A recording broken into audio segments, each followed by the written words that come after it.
Hello, എല്ലാവർക്കും ഒരു പുതിയ വീഡിയോയിലേക്ക് വീണ്ടും സ്വാഗതം. അപ്പോൾ കഴിഞ്ഞ വീഡിയോയിൽ ഞാൻ എന്താ പറയുക, നേഴ്സിങ്ങിൻ്റെ ഹോം കെയറിനെ കുറിച്ചും നേഴ്സിങ്ങിൻ്റെ ഇതിനെക്കുറിച്ചൊക്കെ ഹോം കെയറിലെ ഇതും കാര്യങ്ങളും, പിന്നെ ഒരു ജോബ് വേക്കൻസി എങ്ങനെ ഗവൺമെൻറ്റിൽ ജോലി കിട്ടും, അത് എങ്ങനെയൊക്കെ അപ്ലൈ ചെയ്യേണ്ടതെന്നുള്ള ഒരു ക്രൈറ്റീരിയ ചെറിയതായിട്ടൊരു ഡീറ്റെയിൽസ് വൈസ് അല്ല, ഒരു ചെറുതായിട്ടൊരു വീഡിയോ ഇട്ടുണ്ടായിരുന്നു.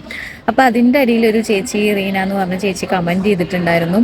ആ ചേച്ചി എന്താ സൗദിയിലാണ് വർക്ക് ചെയ്യുന്നത്. അപ്പോൾ റിസൈൻ ചെയ്തിട്ട് ഇപ്പോൾ ഇങ്ങനെ പറഞ്ഞ പോലെ അപ്ലൈ ചെയ്യുന്നുണ്ട് ഓൺലൈനിൽ കൂടെ ദുബായിലേക്ക് വരാനായിട്ട് എന്ന് പറഞ്ഞു. പക്ഷേ ചേച്ചിക്ക് ഈ പറയുന്ന പോലെ ലൈസൻസ് ഇല്ല. അപ്പോൾ ലൈസൻസ് ഇല്ലാണ്ട് CV ഉണ്ടാക്കിയിട്ട് ജസ്റ്റ് എക്സ്പീരിയൻസും ഇതും വെച്ചിട്ട് അപ്ലൈ ചെയ്യുന്നതെന്നുള്ളത്. അപ്പോൾ എനിക്ക് ചേച്ചിയോട് പറയാനുള്ളതെന്ന് വെച്ച് കഴിഞ്ഞാൽ, ചേച്ചിയോടൊന്നുമല്ല, വിത്തൗട്ട് ലൈസൻസ് ഇല്ലാത്തവരോട് ഞാൻ പറയുന്നത് വെച്ചിട്ടാൽ, വിത്തൗട്ട് ലൈസൻസിൽ ഇല്ലാത്തവർക്ക് ഞാൻ ഓൾറെഡി പറഞ്ഞു, ഹോം കെയർ അങ്ങനത്തെ സ്ഥലങ്ങളിലെ ജോലി കിട്ടുള്ളൂ. അല്ലാണ്ട് ഹോസ്പിറ്റലോ ക്ലിനിക്കോ അവിടെ ഒന്നും വിത്തൗട്ട് ലൈസൻസിൽ ഇപ്പോൾ എസ്പെഷ്യലി ഇപ്പോൾ ഈ 2025 എടുക്കുന്നേ ഇല്ല.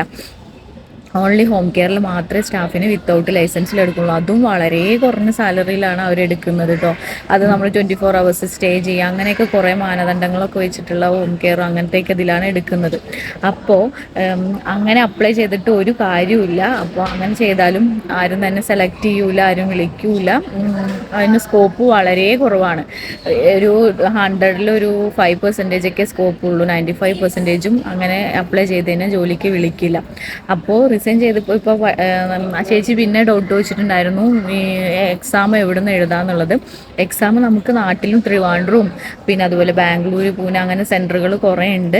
അപ്പോൾ ആദ്യം ഒരു അക്കാഡമിയിൽ ചേർന്നിട്ട് എന്ത് ചെയ്യാം, നമുക്ക് അറിയേണ്ട എന്തൊക്കെ ക്വസ്റ്റ്യൻസ് ആണ് DHA എക്സാമിന്, എന്തൊക്കെ ഈ DHA ആണോ, അതായത് ഞാൻ ഓൾറെഡി ഇതിനെക്കുറിച്ചിട്ട് ഒരു വീഡിയോ ഇട്ടിട്ടുണ്ടായിരുന്നു, ലൈസൻസിനെ കുറിച്ചിട്ട്. DHA എന്താണ്, MOH എന്താണ്, DOH എന്താണ്, അങ്ങനത്തെയൊക്കെ കൊണ്ടു. അത് നമ്മൾ ഡിഫറെൻറ്റ് എമിറേറ്റ്സിൽ വർക്ക് ചെയ്യുന്നതിന് ഡിഫറെൻറ്റ് എന്താ പറയുക ലൈസൻസ് ആണ് വേണ്ടത്. അപ്പോൾ ചേച്ചി ദുബായിലാണ് നോക്കണമെങ്കിൽ ദുബായ് ഹെൽത്ത് അതോറിറ്റിയുടെ എക്സാം DHA എന്ന് പറഞ്ഞത്. അല്ല, ഇനിയിപ്പോൾ അബുദാബി അങ്ങനത്തെ സ്ഥലങ്ങളിൽ അലൈൻ ആ ഭാഗത്തൊക്കെ ആണെങ്കിൽ DOH ആണ് വേണ്ടത്, എഴുതേണ്ടത്. ഇനിയിപ്പോൾ ഷാർജ, ഫുജറ, റാസൽ കൈമ അങ്ങനത്തെ സ്ഥലങ്ങളിലാണെങ്കിൽ MOH ആണ് വേണ്ടത്, മിനിസ്ട്രി ഓഫ് ഹെൽത്ത്, ആ എക്സാം എഴുതേണ്ടത്. അപ്പോൾ അത് സൗദി പ്രോമട്രി ചേച്ചി ഇപ്പോൾ സൗദി പ്രോമട്രി എഴുതിയിട്ട് തന്നെ ആയിരിക്കും വർക്ക് ചെയ്യുന്നുണ്ട്. അതേ സെയിം ഒരു ഇത് തന്നെയാണ് വരുന്നത്.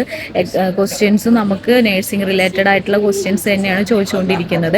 അപ്പോൾ നമ്മളൊരു അക്കാഡമിയിൽ ചേർന്നിട്ട് എന്താ പറയുക, ജസ്റ്റ് എന്താ പറയുക, എന്തൊക്കെയാണ് ക്വസ്റ്റ്യൻസ് വരിക എന്നുള്ള കാര്യങ്ങളൊക്കെ ഒന്ന് ജസ്റ്റ് എഴുതിയതിന് ശേഷം നമുക്ക് നാട്ടിൽ നിന്ന് തന്നെ എക്സാം ഡേറ്റും കാര്യങ്ങളും എടുത്ത് നാട്ടിൽ തന്നെ എഴുതുകയും ചെയ്യാം കേട്ടോ.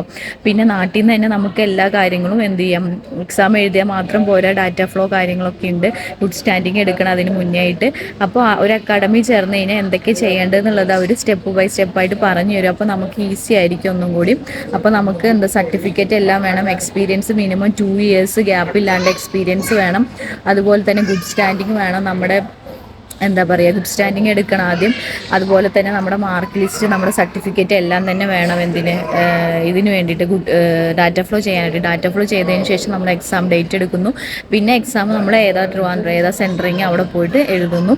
150 ക്വസ്റ്റ്യൻസ് ആണുള്ളത്, 80ൻ്റെ മുകളിൽ ജയിക്കാൻ മാർക്ക് വേണം. ഇതാണ് എക്സാമിൻ്റെ ഒരു മാനദണ്ഡം എന്ന് പറയുന്നത്. അപ്പോൾ നാട്ടിൽ നിന്നോ ദുബായിൽ എവിടെ വന്ന് എഴുതാം. ഇപ്പോൾ എക്സാം എഴുതി, ഞാൻ ഓൾറെഡി എക്സാമിനെ കുറിച്ചും എങ്ങനെ എക്സാമിൻ്റെ ഇതെന്നുള്ളതിനെ കുറിച്ചൊരു വീഡിയോ ഇട്ടിട്ടുണ്ട്. അത് അപ്പോൾ കാണുകയാണെങ്കിൽ അതിനെക്കുറിച്ച് മനസ്സിലാവും. അപ്പോൾ കാണാത്തവരുണ്ടെങ്കിൽ ഉറപ്പായും പോയി കാണണം കേട്ടോ, എന്നാലേ അതിനെക്കുറിച്ച് മനസ്സിലാവുള്ളൂ. അപ്പോൾ നാട്ടിൽ നിന്ന് എക്സാം എഴുതി കഴിഞ്ഞ് കഴിഞ്ഞാൽ പിന്നെ എന്ത് ചെയ്യേണ്ടതെന്ന് വെച്ച് കഴിഞ്ഞാൽ, വിത്ത് ലൈസൻസ് വെച്ച്, അപ്പോൾ എലിജിബിലിറ്റി എന്ന് പറഞ്ഞ സംഭവമാണ് കിട്ടുക, ലൈസൻസ് ആയിട്ട് കിട്ടില്ല. അതിനെക്കുറിച്ച് ഞാൻ വീഡിയോ ചെയ്തിട്ടുണ്ടായി. ലൈസൻസ് ആവണമെങ്കിൽ നമ്മൾ ദുബായോ എവിടെയാണെങ്കിൽ അവിടെ ഒരു ഇതിൽ വർക്ക് ചെയ്യുമ്പോൾ അവരാണ് നമുക്ക് ലൈസൻസ് ആക്കി തരുന്നത്. അല്ലാണ്ട് നമ്മൾ ജസ്റ്റ് എക്സാം ചെയ്ത് നമുക്ക് എലിജിബിലിറ്റി കിട്ടേണ്ടത്. എലിജിബിലിറ്റി വേണം, ഡാറ്റ ഫ്ലോ വേണം, ഗുഡ് സ്റ്റാൻഡിങ് വേണം, ഇതെല്ലാം വേണം നമുക്കിവിടെ വർക്ക് ചെയ്യാനായിട്ട്. അപ്പോൾ ഇത് നമ്മുടെ വിസ എടുക്കുന്നതിന് മുന്നായിട്ട് ഈ സംഭവങ്ങളെല്ലാം ഹോസ്പിറ്റലിലോ ക്ലിനിക്കോ എവിടെയാണെങ്കിലും അവർ ചോദിക്കും. അപ്പോൾ ഇതൊക്കെ ചെയ്തു വയ്ക്കാനാണ് നല്ലത്. അതുപോലെ തന്നെ സർട്ടിഫിക്കറ്റ് എല്ലാം അറ്റസ്റ്റ് ചെയ്യുന്നതാണ്. നമ്മുടെ ഡിഗ്രി അല്ലെങ്കിൽ ഡിപ്ലോമ ഏതാണുള്ളതെങ്കിൽ രജിസ്ട്രേഷൻ സർട്ടിഫിക്കറ്റും നമ്മുടെ ഡിഗ്രി സർട്ടിഫിക്കറ്റും നമ്മൾ UAEയിലും പിന്നെ ഇന്ത്യൻ എംബസിയും ചെയ്യണം. അത് മസ്റ്റായിട്ട് ചെയ്യണം കേട്ടോ, അത് ഇമ്പോർട്ടൻ്റ് ആണ്. അതറിയാത്തവർക്കുണ്ടെങ്കിൽ ഞാൻ അതിൻ്റെ ആ അറ്റസ്റ്റേഷനെ കുറിച്ച് മാത്രമായിട്ട് ഒരു വീഡിയോ പിന്നെ ചെയ്യുന്നത് ആയിരിക്കും കേട്ടോ. അപ്പോൾ എക്സാം നമുക്ക് എവിടെ വേണമെങ്കിലും എഴുതാം. ഇവിടെ ദുബായിൽ മാത്രമേ എഴുതണമെന്ന് അങ്ങനെയില്ല. പിന്നെ എക്സാമിൻ്റെ എന്താ പറയുക, ഇതിൻ്റെ കാര്യം ഞാൻ പറഞ്ഞു, ഗുഡ് സ്റ്റാൻഡിങ്ങും ഡാറ്റ ഫ്ലോ ഒക്കെ മുന്നേ ചെയ്യുവാണെങ്കിൽ ഏറ്റവും നല്ലതായിരിക്കും. അപ്പോൾ ഇത്രയൊക്കെ ഉള്ളൂ. എന്നിട്ട് നിങ്ങൾ എന്ത് ചെയ്യുക, ജോലിക്ക് എന്താ അത് ലൈസൻസും എക്സ്പീരിയൻസും വെച്ചിട്ട്, സൗദിയുടെ എക്സ്പീരിയൻസ് ഒക്കെ ഉണ്ടെങ്കിൽ നല്ലതാണ്, പെട്ടെന്ന് തന്നെ വിളിക്കൂ കേട്ടോ സൗദി എക്സ്പീരിയൻസ് ഒക്കെ ഉണ്ടെങ്കിൽ. അപ്പോൾ അതും വെച്ചിട്ട് പിന്നെ ഞാൻ പറഞ്ഞ പോലെ ഇൻഡീഡ്, ലിങ്കൻഡ്, അതുപോലെ തന്നെ നാക്രി ഗൾഫ് അങ്ങനത്തെ സൈറ്റിലും, പിന്നെ ഗൂഗിളിലല്ലാതെ പോയിട്ട് ദുബായ് ഹെൽത്തിൻ്റെ കരിയർ ഉണ്ട് അവിടെ, അതുപോലെ തന്നെ NMC NMC ഹോസ്പിറ്റൽ ഉണ്ട്, അതിൻ്റെ സൈറ്റ് അടിച്ചിട്ടുണ്ടെങ്കിൽ അതിൽ, അതേപോലെ തന്നെ ക്ലിനിക്ക്, മെഡിക്കെയർ, അവിടെയൊക്കെ അവരുടെയൊക്കെ സെപ്പറേറ്റ് ഓൺലൈൻ സൈറ്റുകളാണ് അവൈലബിൾ ആയിട്ട്, അതിലൊക്കെ കയറിയിട്ട് CV-യും ലൈസൻസ് ഉണ്ടെന്ന് പറഞ്ഞ് കൊടുക്കുക.